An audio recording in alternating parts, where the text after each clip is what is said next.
I wasn't looking forward to this game on Monday, but after recent events with the front of house shuffle and with the manager situation, a lot of fans are now really excited for this game. I think I might be one of them.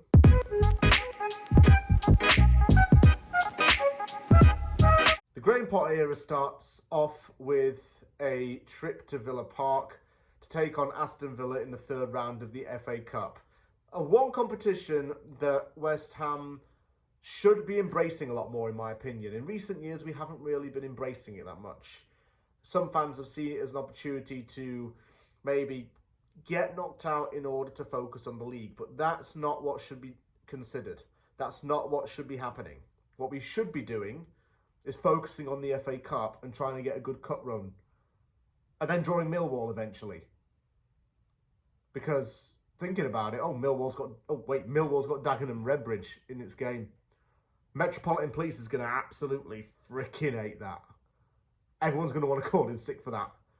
But the bottom line is I want Millwall to win that, and then hopefully we win against Aston Villa, and then we draw Millwall, and then we give Met Police a bigger run for its money. But in order to do that, we've got to beat Aston Villa. Towards the end of the calendar year of 2024, Villa had a little bit of an inconsistent string of results. The month of November was particularly troubling, having taken just 1 point out of a possible 9. And in December, Villa lost 3 games, won 3, and drew once. The first win of 2025 came with a 2-1 home victory against struggling Leicester City. Form hasn't been as excellent as what Villa fans probably could have expected, but it's still not too awful.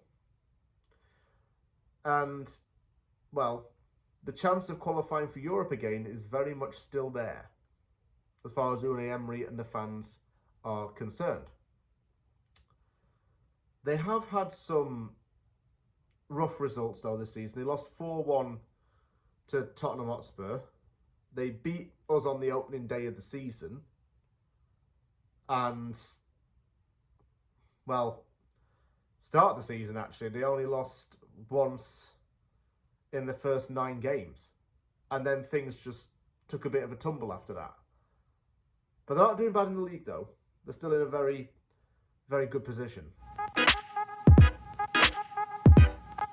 The John Durant saga. The one that may have got away.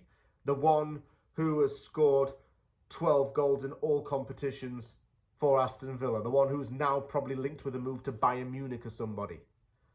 The one that West Ham fumbled. Time's really going to tell whether we screwed that one up, because he's been playing really well this season. Other players who've been playing well, though, and I've got to give credit to Ross Barkley, experienced Premier League midfielder, who's doing pretty well. Ezri Konsa, a London boy who is really, really key to Villa's defence. Say Morgan Rogers as well has started to play some excellent football. He's become a very key player. His involvement in the win over Manchester City was very well highlighted by a lot of pundits. Though, from what I believe, I think Rogers is actually suspended for... No, it's not him. Duran is suspended for the game against West Ham.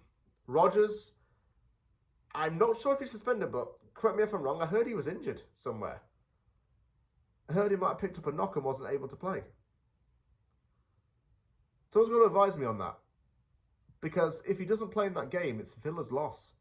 He's really, really good. I always like to mention Ginger Pele, James Collins, because I love the guy. I mean, wasn't the most impressive of defenders, really. He wasn't like an amazing defender, and to be fair, but he had 2 spells at West Ham and played for Aston Villa too. And he's a memorable West Ham player in some ways. Not just because of his nickname, but scored a few goals when need be. Formed a good partnership with Angelo O'Bonnor. A very likeable bloke. He needs to get that testimonial, though. or some kind of respect, because David Sullivan gave him none. Told him that he wasn't staying at the club via an email. Yeah, that's really low for someone who's spent a lot of time at the club and given a lot. But anyway, always got to have a lot of respect for Ginge. Ooh, 2-0 West Ham maybe? Even keeping a clean sheet's probably pushing it. Let's get 2-0 West Ham and then see if I'm right.